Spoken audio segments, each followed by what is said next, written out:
Querido Deus, obrigado, meu Deus. Tu tens falado, meu Deus, a tua palavra diz que o Senhor fala. A tua boca, meu Deus, é uma boca que tem sempre falado, tem sempre trazido palavras, meu Deus, aos nossos corações. Nós te pedimos nesse momento que usa o teu servo, pastor Wellington, e que através da vida dele nós sejamos, meu Deus, recebendo esta palavra no nosso coração e guardando-a, e para que possa, meu Deus, ser motivo de transformação em nós, e te pedimos em nome de Jesus. Amém. Queridos, a graça e a paz, amém? Muito bom estarmos aqui nessa manhã, com essa incumbência muito grande de trazer uma mensagem do Senhor. E quando nós falamos de mensagem do Senhor, é interessante, nós estamos num ambiente de escola bíblica dominical. Não é um culto evangelístico, não é uma celebração de casamento, mas é a palavra de Deus. E quando nós falamos de palavra de Deus, é a mensagem do Senhor para nós. Então eu fico muito feliz de estar aqui com essa incumbência de anunciar a palavra de Deus para os irmãos. Quero deixar registrado aqui os meus agradecimentos ao pastor Salmo, sua esposa, pela acolhida, sempre fui bem acolhido aqui. Pastor Silso, sua esposa Luísa também, que tem nos suportado aí nessa jornada teológica. Quero parabenizar o pastor pela igreja, pela comunhão. Eu fiquei impactado pela manhã, aliás, eu chorei hoje de manhã aqui, muito impactado, pela promoção da comunhão. Eu acredito que o ofício da igreja é promover comunhão, e um café daquele que, diga-se de passagem, supera vários hotéis que eu já estive, então assim, é momento de comunhão, de alegria, aquele momento, de um conhecer o outro, um orar pelo outro, um caminhar ao lado do outro. Isso é muito bonito, é muito importante. Eu quero te convidar agora para você abrir a sua Bíblia no livro de Crônicas, segundo livro de Crônicas, capítulo 20, versículo 20 em diante. Pela manhã cedo, se levantaram e saíram ao deserto de Tecoa. Saindo eles, pôs-se em pé Josafá e disse: ouve-me, ó Judá, vós, moradores de Jerusalém, crede no Senhor vosso Deus, e estareis seguros, credes nos seus profetas e prosperarei. Queridos, a nossa orientação nessa manhã é de falar sobre os profetas de Deus. Aliás, toda essa lição, ela te dá um panorama sobre os profetas. E aqui para nós, não existe personagem mais emblemático no Antigo Testamento, na aliança veterotestamentária, do que o profeta. O profeta é um personagem tão emblemático que até hoje nós guardamos na nossa liturgia, na nossa estrutura, a ideia da profecia. Então essa revista ela é muito importante para nós entendermos como é que o profeta trabalhava, como é que esse profeta agia, como é que as profecias, de certa forma acontecia. O profeta ele era um homem de Deus, o profeta era um ser solitário, quais as características do profeta, qual o ambiente que o profeta profetizou. Ora, existem diferença de profetas? Ora, Isaías é melhor do que Jeremias, Oséias, Joel e Amós são melhores ou não são tão bons quanto Isaías? Então essa revista ela tem esse objetivo de mostrar esse pano de fundo panorâmico sobre a história profética. Vale ressaltar, queridos, que quando nós abrimos o texto aqui no Antigo Testamento, esses 39 livros, eles são divididos na lei, nos salmos, nos profetas. Essa escala, essa liturgia profética, assim não só a liturgia profética, mas todo o texto veterotestamentário, precisou-se de um personagem importantíssimo para que ele fosse concluso, que é o homem, que era o profeta. Então, quando eu falo em profeta hoje, olhando para o nosso passado, qual significa, a coisa mais importante, para eu entender o estudo de profetas, entender sobre profecias, eu preciso saber o significado dessa palavra profeta. Porque, infelizmente, queridos, hoje em dia nós vemos um mercado muito negativo, onde se estão vendendo pessoas que recebem o nome de profeta, falam em nome de Deus, mas as palavras não se cumprem. Isso é muito sério. Deixa eu contar uma história para vocês, pode até não parecer, mas eu estou completando agora em novembro 41 anos. 41 anos, eu me casei dia 8 de julho do ano de 2000, eu me converti dia 9 de abril de 1995. Ou seja, fizeram 19 anos, em 2015 eu estou a completar 20 anos de serviço na casa do Senhor. Como me converti em 95, em 97 eu já estava frente de igreja. Minha esposa, nós nos casamos em 2000, de lá para cá sempre à frente de igreja. Então nós temos um pouco de experiência, conhecimento de causa. Gente, o que tem de pessoas que recebem carteiras de profeta, mas as palavras caem em descrédito, não está escrito no gibi. E há um aproveitamento muito grande, sabe por quê? Porque a Bíblia diz que se não houver profecias, o que acontece? As pessoas se corrompem, se desviam. Então nós temos uma necessidade de uma palavra profética. Sim, nós temos essa necessidade. Só que quando ela vem de forma errada, da pessoa errada, ela gera um estrago muito grande. Crente, olha para mim agora. Cuidado com aquela palavra que você recebe, de quem você recebe e principalmente onde você recebe. Eu fiquei muito assim feliz, o testemunho da irmã agora, ela falou uma coisa interessante. Nós estávamos em uma vigília, aonde? Na igreja. Pastor Salmo, lá em Brasília, está um problema muito sério com a história do monte. Tem que ir para o monte para ser abençoado. Se não for no monte, a bênção de Deus não acontece. Meu irmão, e aí um membro da igreja começou a frequentar demais o monte, incrível. Ele voltava do monte e queria trazer coisas que ele ouvia no monte para dentro da igreja. E as coisas que ele trazia do monte entravam em desacordo, dissonância, eram distoantes daquilo que a igreja ensinava. Resumindo, essa pessoa não está mais conosco. Então a palavra vem e desestrutura famílias, desestrutura lar. Tem pessoas que, por exemplo, a jovem que ainda não casou, está esperando profecia para casamento. Não tem isso não, irmão. É mais fácil você fazer a campanha de Isaac e de Rebeca do que você esperar profecia para casamento. Faz um voto com o Senhor, faz alguma coisa, mas não espera uma palavra. Eis que te digo que você vai casar com fulano assim, não, meu irmão. Aliás, deixa eu perguntar, quantas jovens tem aqui que querem casar? Ou jovens, assim mais ou menos da minha idade. Os jovens estão para lá. Então tá bom, aqui só tem os casados, os adultos, ok. Mas lembra quando você queria casar, você fazia aquela oraçãozinha e esperava uma palavrinha de alguém, Vou confirmar. Aí eu lembrei agora de uma irmã que ela era doida para casar, irmãos. Doida. Mas doida demais. E ela falou assim, fez uma oração. Sabe quando o crente sai de casa e fala assim, eu vou fazer aquela oração impactante, Deus vai me atender hoje.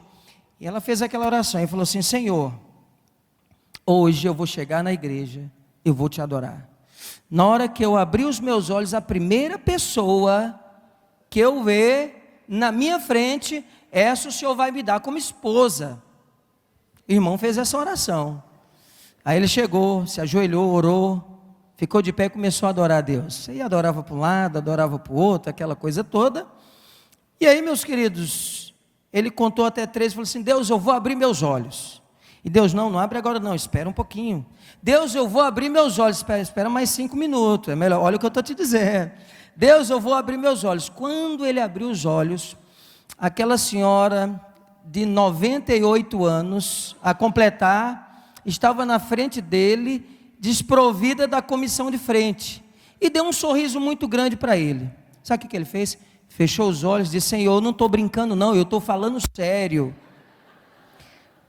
Então, nós temos que ter um cuidado muito grande com esse tipo de coisa.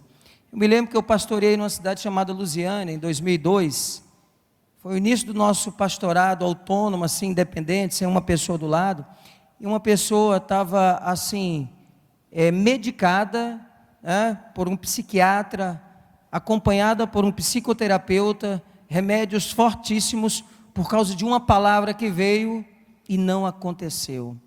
E a palavra que veio a essa pessoa era justamente, você tem que vender a sua casa, faz isso, aquilo, tudo, e pronto. E a pessoa tinha uma estrutura, era cabeleireira, coifer na cidade de Lusiânia, uma cidade próspera, promissora, vocês devem conhecer perto aqui. E aí o que acontece? Essa pessoa vendeu tudo, gastou o dinheiro, porque dinheiro vai embora, dinheiro não é algo eterno, que dura para sempre, ele vai embora. E aí o que aconteceu? Essa pessoa ficou desolada, sem condições, e nós pegamos o pior momento, eu e minha esposa, o pior momento. Qual o momento? Que a pessoa, até para comer, alguém tinha que levar comida. Sabe quando você leva comida para um presidiário, que coloca aquela comida lá na cela e se afasta? Desse jeito. Tudo isso, palavras que não eram originárias de Deus. Então, por isso que é importante entender o conceito da palavra profeta. Se você abrir aqui a sua lição, ela começa falando do conceito. A palavra profeta é uma palavra hebraica, palavra nabi. Nabi quer dizer aquele que fala em lugar de outrem. Ou seja, o profeta, ele falava em nome de Deus. O profeta falava em nome de Deus, nome do Senhor. Ora, imagina um camarada que tinha autoridade no Antigo Testamento, era o profeta. Sacerdote, na verdade, no Antigo Testamento, haviam 3 ofícios bem diferentes, e bem perceptíveis: o rei, o profeta e o sacerdote. Qual que era mais importante? Profético. Jesus, no seu ministério terreno, exerceu os 3 profetas, os 3 ofícios: profeta, rei e sacerdote. No Antigo Testamento, o profeta, ele tinha muita moral. Imagine quando uma autoridade chega no lugar, um coronel da polícia, alguém que tem autonomia, que tem autoridade. Isso era o profeta no Antigo Testamento. Aonde ele chegava, as pessoas diziam: está vindo aí um homem de Deus, alguma coisa vai acontecer. Então o profeta, quando ele chegava, meu amigo, pode preparar, alguma coisa haveria de acontecer, não é? Quando nós falamos em profetas, existe uma separação ali perto de Isaías, que diz que nós temos profetas maiores e os profetas o quê? Menores. Alguém sabe me responder, qual a diferença entre profeta maior e profeta menor? Já sei. Você vai falar: Wellington, se você vivesse na época dos profetas, seria o profeta menor. E aí, cadê o irmão aí de 1,80 aí da igreja? Quem tem 1,80 e 1,90? Levanta a mão aí. Como é que é teu nome, querido? Wagner? Vem aqui, Wagner. Então, você pode vir aqui, por favor? Então, vocês vão ver agora a diferença prática do profeta maior e do profeta menor. Sobe aqui, vai. E aí eu quero perguntar se é essa a diferença, O profeta maior. Eu vou até fazer outra coisa que me permita, viu? A responsabilidade é do pastor Salmo, que me trouxe, o Silso. Vamos supor que eu fosse dessa estatura, menor ainda. Profeta menor e profeta maior? Estatura? De jeito nenhum. De jeito nenhum. Então a Bíblia fala de profetas maiores e profetas menores. Quando eu falo em profeta maior, é aquele que teve um tempo maior para expor a revelação de Deus, a revelação divina. E aí para um pouquinho, já eu falo do menor. Quando nós falamos em revelação, eu estou falando da comunicação. Isso é um conceito teológico. Revelação é a comunicação da mensagem divina ao homem. Existe um termo que alguns estudiosos usam, chamado desnudar. Deus se desnudou e revelou a sua vontade ao homem. A comunicação da mensagem divina é a revelação. Ou seja, o profeta, ele era alvo da revelação de Deus. E aí agora continuando, o profeta menor, obviamente, era aquele que tinha um tempo menor para expor a revelação de Deus. Isso é muito perceptível. Por exemplo, você pega o livro de Isaías, 66 capítulos. Olha o livro bom da gente ler, né? Isaías, o nome Yahvé, a salvação. Do capítulo 1 ao 39, o Isaías anuncia o pecado. Do 39 ao 66, Isaías anuncia a redenção. E aí, quando eu estou muito aflito, muito tribuloso com o problema, eu não pego Isaías do 1 ao 39 não, porque ele só denuncia pecado. Eu pego do 39 em diante, que ele fala assim, ó, não temas, porque eu te remi, chamei-te pelo teu nome, tu és meu, quando passares pelas águas estarei contigo, e quando pelos rios eles não submergerão, não é isso? Quando passares pelo fogo não te queimarás, e chama nenhuma arderá em ti. É melhor ler isso do que lá quando Deus denuncia o pecado, né? Então, profeta maior, um tempo maior para expor. Profeta menor, aquele que teve um tempo menor. Queridos, uma outra coisa importante sobre o profeta, no que diz respeito ao exercício da fé da comunidade de Israel, o profeta era o ícone, ele era o ícone. Eu poderia até dizer num linguajar cibernético, o profeta era uma espécie de link, ele era um atalho, porque por intermédio desse link, desse atalho, as pessoas sabiam o que Deus queria da nação naquele momento.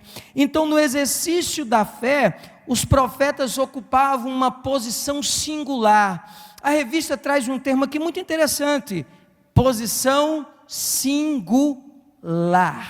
Singular. Não existia ninguém com tanta importância na aliança veterotestamentária como o profeta. E aí a responsabilidade desse profeta, não é? Alguns estudiosos, né, atribuem a algumas pessoas o título de profeta. Por exemplo, Moisés, Moshe, atribui-se a ele o título de profeta. Uns dizem que Adão também foi um profeta. Por quê? Porque Deus disse, você vai dar nome, você vai ter autoridade, você vai exercer autoridade, fazer isso, aquilo. Todavia, o que nós chamamos de teísmo clássico, o que é o teísmo clássico? Teologia reformada, ela procura alinhavar os profetas como? Profetas maiores e menores, ok, anteriores e posteriores. Quando eu falo anteriores a Samuel, porque muitas vezes quando nós falamos de profetas, nós pensamos, começou em Isaías, né? Isaías, Daniel, Ezequiel, Lamentações, o livro de Lamentações, nós pensamos que são esses e os outros, né? Ezequiel, Daniel, Oséias, Joel, Amós, Obadias, Jonas, Miqueias, Naum, Abacuque e Sofonias, pensamos que são esses. Não, o ofício profético já existia antes do período dos profetas. Esses são os profetas anteriores a Samuel, posteriores a Samuel. É interessante que a revista ela relata muito bem o período de ação desses profetas. Todo mundo está com a revista aí? Está todo mundo com a revista? Ok, dá uma olhadinha na página 7, por gentileza, que você vai verificar uma tabela com todos os profetas menores, de Joel a Malaquias, tá? De Joel a Malaquias. E aí, o que é interessante você começar a perceber? O período da profecia, ok? Quem era o profeta? Página 7. Está em outra página aí. Do aluno é 5, ok. Então, na página 5 tem um cronograma, um mapa que fala o período, o reino, onde esse profeta, ele profetizou, o reino de quem? Qual era o rei da época? Por exemplo, Isaías profetizou nos anos de Uzias, Ezequias, Jotão e Acás, ok? Ora, e aqui você tem uma visão panorâmica. Por exemplo, Joel profetizou 830 anos antes de Cristo, Qual o período que ele profetizou? Pré-exílio.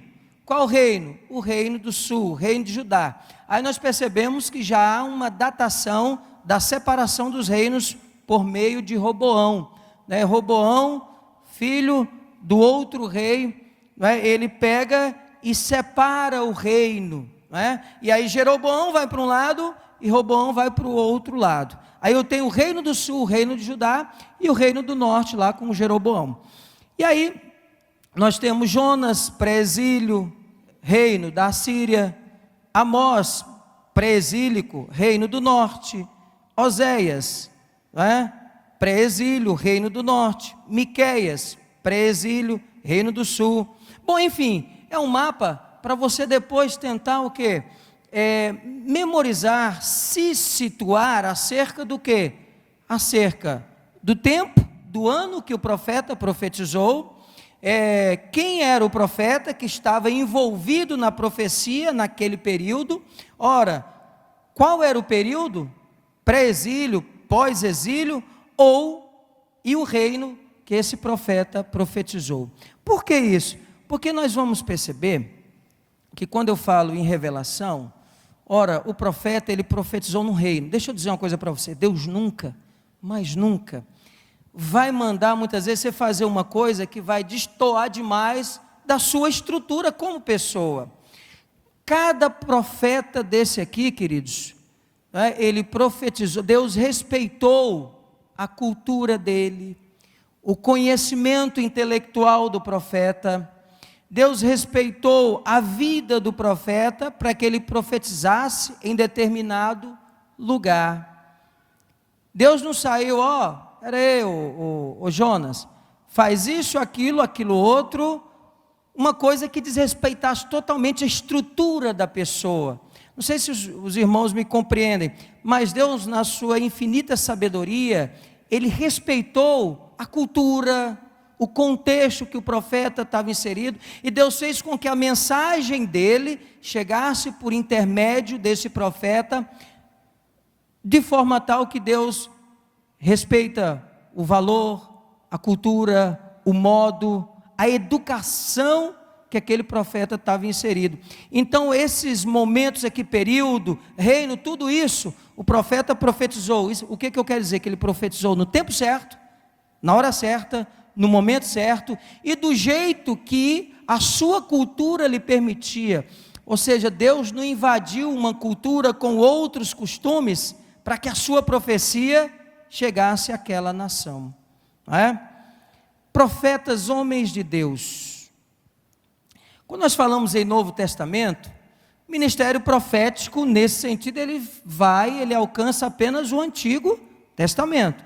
No Novo Testamento, João Batista aparece como uma espécie de profeta, não é isso? Mas o ministério profético, ele cessa logo naquele instante. E aí eu tenho, ao invés da profecia, eu tenho as boas novas do reino de Deus, não é isso?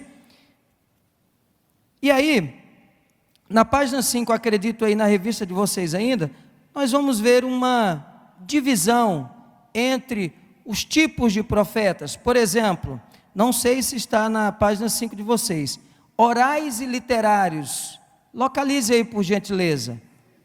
Página 6, ok. Orais e literários, videntes e não videntes, pré-cativeiro, pós-cativeiro, verdadeiros e falsos. Esse terceiro item aqui é fantástico. Verdadeiro e falso. Pastor, tinha profeta falso? Tinha. Aí você fala, pastor, existem pessoas hoje que se denominam profeta, mas são falsos? Do mesmo jeito, não mudou nada. Aliás, eu costumo dizer que a Bíblia, a história da Bíblia, tanto o contexto veterotestamentário quanto neotestamentário, se repete hoje, só muda os personagens. Os títulos são os mesmos, só muda as pessoas, né? Então vamos trabalhar um pouquinho a ideia dos profetas orais, videntes e não videntes, pré-cativeiro, pós-cativeiro, verdadeiro, falso, e aqueles que exercem o ofício profético como ministério, e aqueles imbuídos de um dom do Espírito. Então vamos lá, quando eu falo em profeta oral, o que é isso? Sinteticamente, de forma bem clara, profeta oral é aquele que apenas o quê? Falou. Ele, em hipótese alguma, deixou nada escrito, registrado, mas ele foi colocado no rol, na galeria de profetas, ok? Simplesmente pelo fato de anunciar alguma coisa. Por exemplo, quem lembra lá do Gade, que era um profeta que vivia ali no castelo de Davi, e que era um profeta do rei, né? O rei tinha o seu profeta. Então quando você pega, por exemplo, o exemplo de Gade, Natã, por exemplo, Elias foi homem de Deus?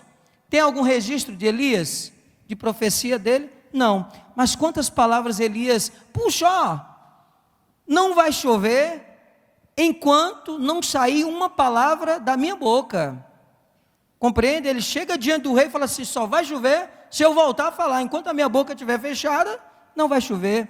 Ora, palavra profética para o rei Acabe. Ora, tinha alguma coisa, ele registrou alguma coisa? Não, alguém registrou para ele. Então o profeta oral era justamente o quê? Aquele que apenas tinha o seu papel na hora da fala, não tinha nenhum registro. Os irmãos compreendem? Por exemplo, você pega a ideia ali do próprio Eliseu, sucessor de Elias. Ora, quantas palavras proféticas, apenas o quê? Pronunciadas oralmente, nada de registro. Então, quando eu falo em profeta oral, é justamente aquele que apenas falou, ele não deixou nenhum legado registrado. Profeta literário, é o oposto do profeta oral. Literário é aquele que deixou o quê? Uma produção, um escrito no cânon. Essa palavra cânon é uma palavra hebraica também, que dá a ideia de vara de medir. Ora, os livros proféticos, nós entendemos que eles são o quê? Canonizados. O que é um livro canonizado? É um livro que nós entendemos fazer parte dessa revelação de Deus para o homem. Ou seja, esses livros que vocês estudaram ao longo dessa jornada profética, foram canonizados. Canonizados o quê? A igreja primitiva se reuniu e, usando vários critérios, entendeu que esses livros eram parte da revelação de Deus para o homem. Então isso é um livro canonizado. Então os profetas literários, eles escreveram, produziram algo que Deus comunicou para eles. Gente, eu já falei tanta coisa de profeta, esses cabra, né, como diz lá no Nordeste, eles tinham uma autoridade muito grande. E eu vou falar de algumas coisas que não estão na revista, mas faz parte do ofício profético também. Gente, o profeta, quando ele aparecia, as pessoas tremiam na base. As pessoas queriam ver qualquer cidadão, menos o profeta, porque ele ia denunciar, ele ia falar a verdade. E os profetas, eles eram rasgados. Não são iguais os que se dizem profetas hoje, né? Já viu aquele profeta da chave? Eu estou vendo uma chave. Só vê chave. Ninguém vê mais luta, não tem mais luta, não tem coisa. Só vê chave, pastor. É só chave. Aí eu penso, mas será que Deus mudou o ofício para chaveiro? Será que Deus mudou o ofício para chaveiro? Só vê chave. Tem uns 2 anos que viram uma chave, até agora eu não vi chave. Eu estou perdendo a chave. Eu perco a chave de casa, chave disso, daquilo. Não está chegando chave não, pastor, só está sumindo chave. Isso é muito sério, né? E isso faz parte da cultura interpretativa do papel do profeta na igreja hoje. A igreja de hoje. Isso faz parte de uma interpretação indevida do papel dele. Né? Mas eu vou falar umas coisas dos profetas interessantes. Né? Tem um autor, se eu não me engano é o Paul Hoff. Depois você pode olhar lá. Acho que é o Paul Hoff, Antigo Testamento. Ele diz o seguinte, o profeta quando ele chegava, ele representava a atividade de Yahvé, ou seja, quando Deus queria mostrar que estava em atividade para o povo, ele mandava quem? Profeta. Então, quando o profeta chegava, era tipo aquele delegado da Polícia Federal que dá a carteirada, sabe? Ele chegava e dava a carteirada, o povo tremia da base, porque o profeta ia falar, porque ele falava em nome de Deus. E aí, interessante, nós estamos aqui, começamos a classificar profetas orais, literários, já eu vou falar do vidente, do não vidente e de outros tipos. Mas uma coisa é interessante observar sobre o ofício profético. Qual? Ora, quando o profeta falava, muitas vezes ele não tinha noção daquilo que ele ia dizer. Você imagina se o profeta tinha noção de que haveria de falar da ruína de uma cidade? Tem gente que não vai falar. Então muitas vezes a profecia vinha, Deus tomava o profeta e ele falava muitas vezes coisas que ele não tinha noção. E muitas pessoas pensavam que os profetas ficavam embriagados. Não, né?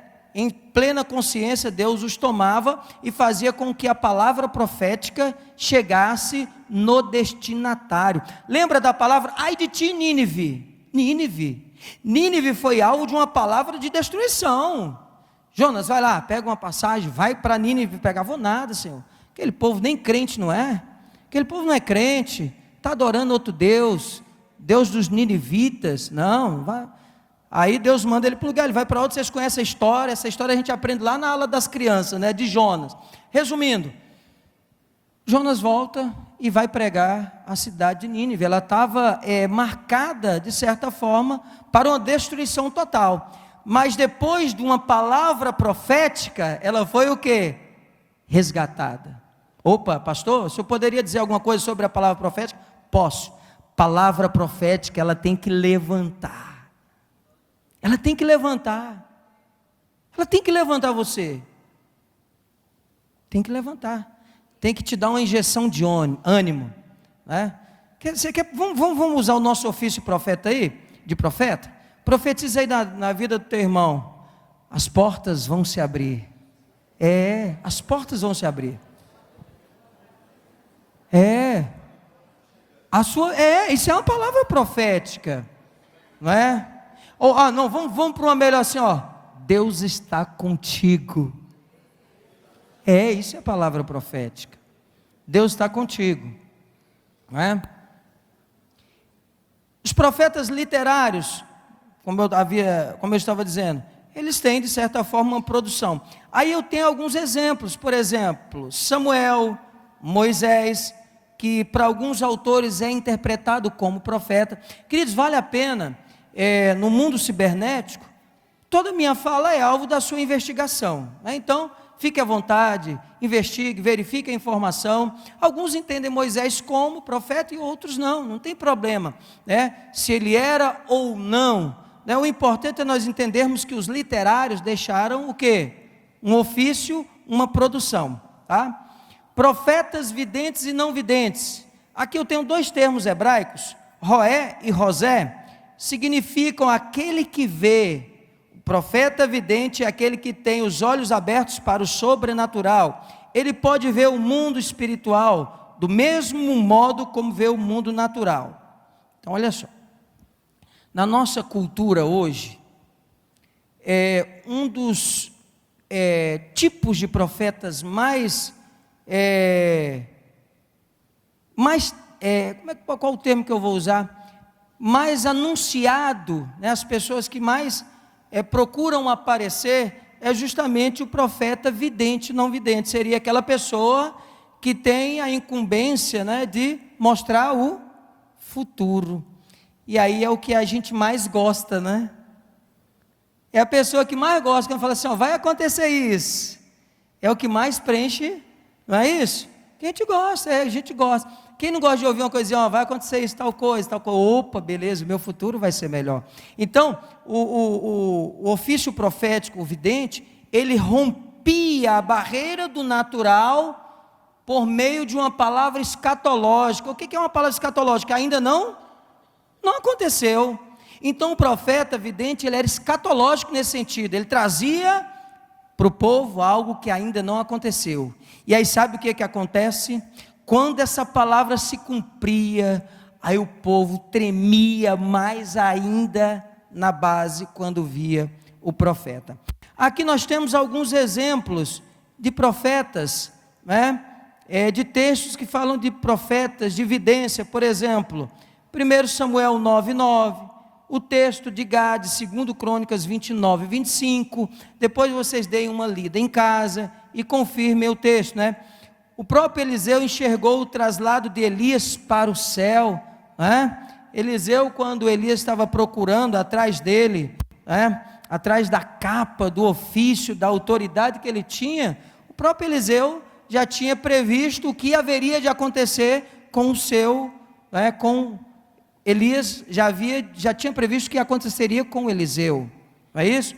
Então, queridos, isso é o profeta vidente. E aí, deixa eu dizer uma coisa para você, muito cuidado quando alguém chegar com alguma vidência para você. Queridos, Mãe de Ná é de outro grupo religioso. Walter Mercado nem se fala. João Bidu eu não quero nem ouvir falar. Então cuidado, tem muito irmão metido a Walter Mercado, João Bidu. Nesses dias eu estava assistindo aí os preparativos para a Copa, e aí começaram a consultar todo mundo. Olha só que falta de vergonha, me desculpe o termo. O Brasil vai ter adversários difíceis. Gente, conta outra aí, irmão, conta outra, né? Profetiza outra, que assim, gente, vai ter jogo que eles vão suar muito a camisa. Meu amigo, eu que tenho 40 anos, corro 10 minutos, já estou morrendo, com a língua para fora, ofegante. Imagine quem está correndo 90 e ainda correndo o risco de correr mais 30 e ir para uma disputa nos pênaltis. É brincadeira, né? Então são coisas assim. Ah não, mas vai ter um jogo que ele vai quase perder. Eu acho que foi aquela bola na trave do último jogo que o cara bateu. Eu falei, meu Deus, eu quase explodi o coração. Será? Então são pessoas que se dizem portadoras de uma mensagem escatológica. Gente, nesse sentido, Provérbios 27, não presumas o dia de amanhã, porque você não sabe o que vai produzir o dia. Provérbios 16, do homem são as preparações do coração, mas do Senhor vem a resposta, né? Ora, Isaías 29, Jeremias 29, 11, eu sei o pensamento que penso de vós, coisas boas e não coisas más. Então, a nossa vida está nas mãos de Deus. Se Deus tem que falar alguma coisa com você, não se preocupa não, Ele vai usar o pastor, vai chegar um irmão, vão te abordar numa vigília, na rua, no carro. Eu me lembro uma vez que eu estava precisando de uma palavra muito forte de Deus, e aí eu estava no ônibus, quando eu virei o meu rosto assim pela janela, estava lá o adesivo, Lucas 1,37, porque para Deus nada é impossível. Acabou. É muito sério quando a gente fala de profecia, porque se não tivermos cuidado, nós vamos correr atrás delas, e nós vamos achar de todos os tipos. Quem quer uma profecia para ficar rica e milionário? Tem o baú da profecia, irmão. Estão vendendo aí, os profetas vendem de tudo. Vende casamento, não sei o que, palacete, aquela coisa, BMW. Quer andar de BMW? Eu posso profetizar uma BMW aqui. É claro que eu estou brincando com vocês, dada a importância desse assunto. Muito cuidado, né? Cuidado de onde vem isso, né? Não deixe qualquer um colocar a mão na sua cabecinha não, e começa a orar e por aí vai. Deixa eu continuar minha aula, né? Amém? Mas é um cuidado muito grande. O pastor Salmão tem uma experiência enorme, sabe como é que as coisas funcionam, né? Muitas pessoas frustradas por isso, ok? Então vamos continuar aqui. Os profetas pré-cativeiro, não é? E pós-cativeiro. Queridos, quando nós falamos em cativeiro, o cativeiro babilônico foi de certa forma um marco na vida da comunidade judaica, do povo de Israel, não é? Quando a gente fala em cativeiro babilônico, ora, eu tenho aqueles que profetizaram antes do cativeiro e os que profetizaram depois. Ou seja, posso dizer uma coisa para vocês? Deus profetiza antes do sofrimento, Deus profetiza durante o sofrimento, e Deus tem uma palavra para depois do sofrimento. Essa é a palavra profética, né? E aí nós temos o pré-cativeiro e o pós-cativeiro, né? Vou ler aqui rapidinho e explico para vocês. o cativeiro babilônico marcou decisivamente a história da nação. Os profetas pré-exílio são todos aqueles que anunciaram a invasão babilônica sobre Judá. Dentre eles estão, então eu tenho o nome dos camaradas que profetizaram antes: Isaías, Jeremias e os 9 primeiros menores. Os pós-cativeiros são Ageu, Zacarias, Malaquias, Daniel e Ezequiel, escreveram durante o cativeiro na própria Babilônia. Então, a mensagem profética, o pré-cativeiro, pós-cativeiro e o durante, o ofício deles ali era justamente manter o povo convicto de que, independente da situação, Deus estava com ele. Agora eu quero profetizar de verdade na sua vida. Independente do que você esteja vivendo, Deus está contigo. Pastor, eu estou no pré-exílio, eu estou para ser exilado. Deus está contigo. Pastor, eu estou chegando na porta da Babilônia. Meu irmão, entra. Se tem que entrar, entra. Fica. Deus é contigo na Babilônia. Pastor, estou saindo da Babilônia. Deus tem uma palavra para quem está saindo da Babilônia. Não é? É por isso que o próprio Senhor Jesus disse: eis que estou convosco todos os dias, até a consumação dos séculos. Então, a palavra profética alcançou o período do sofrimento, antes sofrimento, durante sofrimento e pós-sofrimento. E a gente fala de sofrimento, quem não sofre, né? Existem muitas igrejas que pregam não sofrimento, o super crente, né? Na verdade nós temos crentes, nós temos o super-homem e a mulher maravilha, super-heróis, imbatíveis, indestrutíveis, eles não choram, eles não têm problema. Queridos, hoje eu vi uma lista de pedido de oração aqui, que nós temos que aumentar a nossa atenção para com essas pessoas que estão com essas dificuldades. Eu não vi ninguém, né, o irmão que leu aqui, pedindo oração para quem estava com resfriado, com dengue, não, era de câncer para cima, meu irmão. Era coisa pesada, é problema seríssimo, não é verdade? São problemas que nós precisamos o quê? Profetizar a cura, profetizar a presença de Deus, profetizar a provisão de Deus para essas pessoas, ok? Aqui nós temos a mensagem dos profetas, né, os profetas verdadeiros e falsos. E eu quero rapidamente, já para caminhar para a nossa finalização, como é que eu vou adivinhar, descobrir se um profeta ele era verdadeiro ou se ele era um profeta falso? Vocês sabem distinguir aí? Porque deixa eu dizer uma coisa para vocês. Hoje, todo mundo anda arrumadinho. Roupa não é fator diferencial para nada mais. Compreende? Cabelo, né? Eu cheguei ali, eu não sei se foi aqui na outra igreja, olharam para a minha barba. Irmão, está assistindo muito Wolverine? Eu falei, sou fã dele desde quando era garoto, pequenininho, lá em Barbacena. Então eu fiz uma barba estilo Wolverine. Então a barba não vai dizer muita coisa. Estereótipo não diz quem você é. É claro que ajuda a gente a conviver no ambiente, né? Nos dá um senso de pudor e moralidade, claro, mas dizer quem nós somos na essência não é a roupa que vai dizer, não é isso?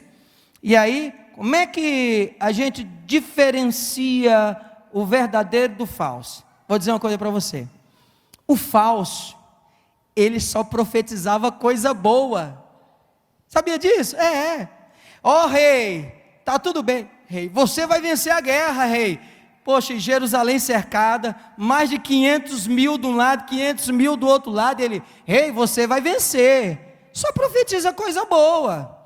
Aí chegava o profeta de Deus, rei, vou usar um termo aqui que os jovens usam. Você está no sal, rei.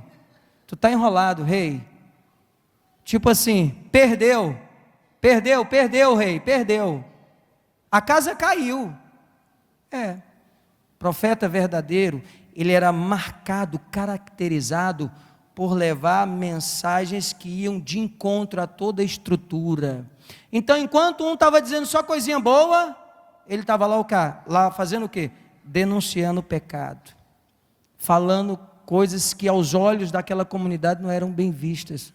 Interessante, né? Hoje a gente só quer a palavra boa também, né? Ninguém quer a palavra ruim, né? Só quer coisa boa. Pronto. Olha só, eu me lembro, eu me converti em 95, E aí fui comprar minha primeira Bíblia de crente, que era uma Bíblia, era um tijolão, né? E aí eu peguei, entrei na Rocha Eterna. Lá em Brasília tem uma rede de livraria chamada Rocha Eterna. Vocês já devem ter ouvido falar. Aí comprei, caixinha de promessa, beleza, peguei. Gente, todo dia não tinha uma palavra ruim para mim, era só coisa boa, espera no Salmo 27:14, espera no Senhor, anima-te, e Ele fortalecerá o teu coração. Espera, pois, no Senhor. Aí daqui a pouco, tu pegava na caixinha de promessa, Salmo 40, esperei com paciência no Senhor, e Ele se inclinou para mim. Pegava a caixinha de promessas, Isaías 49:10, aquietai-vos e sabeis que eu sou Deus, serei exaltado entre as nações. Ora, você pegava a caixinha de promessa, Isaías 41:10, não temas, eis que eu estou contigo, a minha destra te sustentará, era só promessa. Quem quer caixinha com palavra de mudança? Ô pastor, muda o prumo. Ô irmão, muda o prumo aí. Profetiza para o teu irmão, muda o prumo aí, dá uma mudada no prumo. Vocês lembram o que é o prumo? O prumo é aquilo que o pedreiro usa, o mestre, para nivelar as coisas. Irmãos, tem hora que a palavra que nós precisamos profética é de ajeita, dá uma aprumada no negócio, muda o prumo. É a verdade. Só que essa muda o prumo ninguém quer. Ninguém quer mudar o prumo. Só quer a caixinha de vitória, como a pastora disse, caixinha de bênçãos. Então, continuando aqui, queridos. Então, para diferenciar de forma bem sintética, profeta verdadeiro e o profeta falso, isso era uma das coisas que o caracterizava. E outra coisa, segunda coisa, profeta verdadeiro, a palavra se cumpria. Profeta falso, a palavra não se cumpria. Pergunta a você, quantas palavras já vieram a você e não se cumpriram? Quantas? Se começar no dedo, a gente vai precisar de dedo emprestado, irmão. Você começa uma, aí tu lembra daquele, 2, 3, 4, 5, 10, 15, 20. Quantas palavras já disseram e não se cumpriram? Porque não eram de Deus. E hoje eu vou dizer, não que Deus não use, Deus usa as pessoas. Só que nós queremos tanto ver o bem do irmão, que nós acabamos misturando o quê? O nosso coração no meio daquilo que poderia ser uma palavra profética para a pessoa, Então, o item 2, a mensagem dos profetas maiores, Queridos, qual era o conteúdo dessa mensagem, Então vamos lá. Profetas maiores, eles trabalhavam sobre a queixa de algum mal praticado, denunciar o pecado, retorno, castigo em forma de dispersão, cativeiro ou ataque de algum povo estrangeiro. Lembra que eu falei que a mensagem do profeta era como se fosse uma faca de 2 gumes? Cortava dos 2 lados. Então o profeta, ele tinha essa incumbência de quê? De falar e denunciar. Os profetas maiores, de certa forma, denunciavam o pecado. Não só os menores, todos, outra mensagem muito utilizada pelos profetas, eles tinham a convicção plena de falar sobre o ministério do Messias, o triunfo do ministério do Messias, ou seja, aconteça o que acontecer, o reino de Deus vai ser implantado aqui nessa terra. É por isso que Isaías 11:1 diz que um rebento brotaria do tronco de Jessé. É uma palavra profética acerca de Cristo, ok? Vamos caminhar aqui para alguns profetas maiores, Isaías, Jeremias, Ezequiel e Daniel. Depois eu peço que vocês deem uma olhada no conteúdo aqui de cada um, até porque o tempo não nos permite caminhar muito, já estamos aí com o nosso tempo exaurido, tá bom? Então, mas dê uma olhadinha na mensagem de cada um. Por exemplo, a mensagem de Isaías é de salvação, mesmo denunciando o pecado, tanto é que o nome Isaías significa Yahvé é salvação, a salvação. É interessante, depois eu posso até mandar para o pastor Sil, se ele distribuir por e-mail dos irmãos, eu tenho um quadro da estrutura do profeta, a mensagem, o significado do nome do profeta, e um quadro bem panorâmico, que te dá toda a visão panorâmica do ofício daquele profeta, ok? E aí o item 3 aqui fala sobre a popularidade dos profetas menores, né?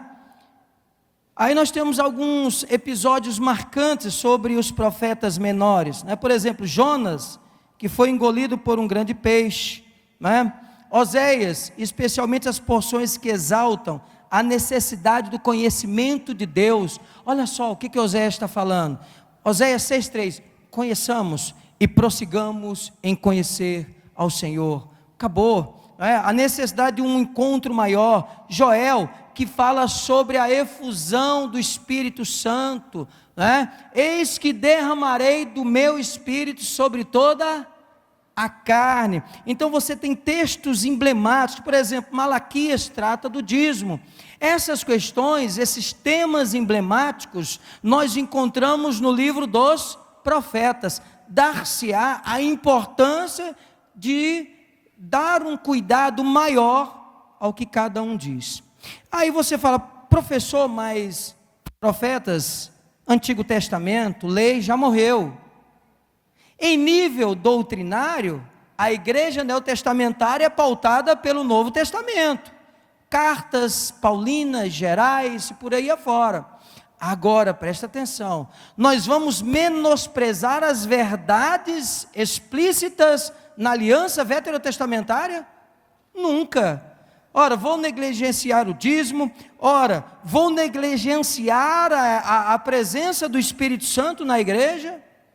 Vou negligenciar o quê? A ação de Deus na nossa vida? Porque o Velho Testamento, né, já não é muito utilizado? Não, até uma inversão de valores. Carta doutrinária novo, Antigo Testamento. Muitas verdades precisam ser seguidas. Na verdade, o Antigo Testamento aponta para o Novo Testamento. O Novo Testamento nada mais é do que um cumprimento do Antigo Testamento. Nós precisamos, queridos, entender um pouquinho dessa mensagem profética, né? E entender que quando eu falo em lei hoje, eu tenho Antigo e Novo Testamento. A palavra profética, ela está cumprida. Bíblia, a profecia foi registrada e ela compõe o que nós chamamos de cânon veterotestamentário e neotestamentário. Está completo, acabou, não é? E nós precisamos dela, nós precisamos dessa profecia para mudar o nosso caráter, mudar a nossa vida, mudar a nossa estrutura, né? E até para podermos arguir, discutir com as pessoas que questionam a nossa fé. A gente dá aula de uma disciplina lá na faculdade chamada Movimentos Religiosos Contemporâneos. É interessante o quanto que as outras religiões estudam sobre a sua teologia, e eles sabem tudo. Por exemplo, Ezequiel, nem todos sabiam que Ezequiel é um profeta maior, o significado do nome, a mensagem do texto. Isaías, eu sei que é legal ler algumas profecias de Isaías, mas eu não sabia qual era a essência desse texto, né? Em que se pautava, qual o conteúdo, quem foi Isaías, quem era Isaías. De repente um parente de Uzias, da linhagem de Uzias, que viveu no castelo, que teve uma experiência maravilhosa lá no capítulo 6, que ele viu a glória de Deus. Muitas vezes nós não sabemos de informações sobre o texto. Então, queridos, eu espero, né, ter contribuído com vocês de forma bem sintética, não é? Fizemos aí uma síntese daquelas questões mais importantes sobre um aspecto introdutório dos livros dos profetas menores e dos profetas maiores, né? Espero que vocês continuem aí acompanhando, né, essa palavra profética, comecem a vivenciar a ideia da palavra profética, dos profetas, do panorama, do ambiente, né? Para que nós possamos ter sim respostas para aqueles que indagarem conosco acerca da nossa fé. Amém? Vamos ficar de pé? Ficar de pé, queremos fazer uma oração agradecendo a Deus, né, pela nossa reunião matinal, e agradecer a Deus porque a Bíblia diz: erreis por não conhecer as Escrituras nem o poder. O meu povo pereceu por falta de entendimento. Então, você tem uma revista que, diga-se de passagem, tem um conteúdo muito bom, amplo, não fique só nela. Procure, pesquise, saiba muitas coisas.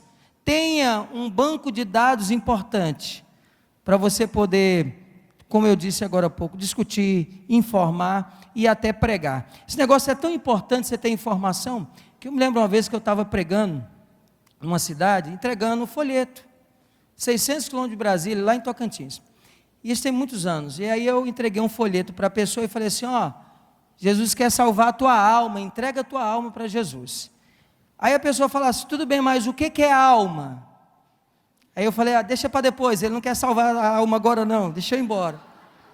Não sabia o que era alma, compreende? Eu falei, não irmão, ele suspende, ele não quer salvar a alma de ninguém agora não, vão embora. Aí eu fiquei matutando comigo, o que é essa alma aí, irmão? O que é essa alma, né? Isso só vem por intermédio do conhecimento. Então, conhecimento de Antigo Testamento, eu tenho que ter Bíblia, estrutura literária, livros, né? Vocês vão ter aí uma faculdade fantástica, com uma estrutura teológica, assim, muito além de muitas faculdades aí, então, vocês estão bem aparados em nível de referenciais bibliográficos. Então, estudem mesmo, né? Que Deus abençoe você. Pastor, muito obrigado pela oportunidade. Pastor Silvio, esposa, pastor, muito obrigado. Fazer uma oração para que Deus possa colocar algumas coisas do que nós falamos no teu coração, amém? Pai, nós te louvamos pela tua bondade, Senhor, eu te agradeço pela sua benignidade, pelo teu Espírito Santo no nosso meio. Senhor, eu profetizo na vida da igreja agora, a presença do Senhor, a Shekinah do Senhor, a glória do Senhor, a ação do Senhor na vida de cada um, contemplando as necessidades de cada um membro dessa igreja. Nos despede debaixo da tua graça, é o que nós te pedimos em nome de Jesus, amém, amém. Obrigado pela paciência, que Deus te abençoe e te guarde, amém.